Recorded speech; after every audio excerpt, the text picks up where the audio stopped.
Taking a look at a brand new knife from Civivi. Opening up the box here. Comes with a nylon pouch, really nice. Open that up, it's got a fur lining.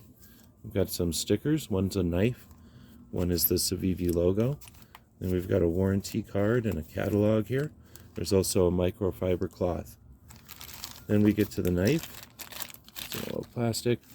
And this one has the quick opening. It's got the quick closing with that crossbar lock. It's got thumb studs with the Civivi ceramic bearings. It's super easy to open. Really like this blade shape. This one's called the Yonder. They come in a couple of different options. I went with the wood grips on this one. And then, of course, the Damascus blade. Very nice.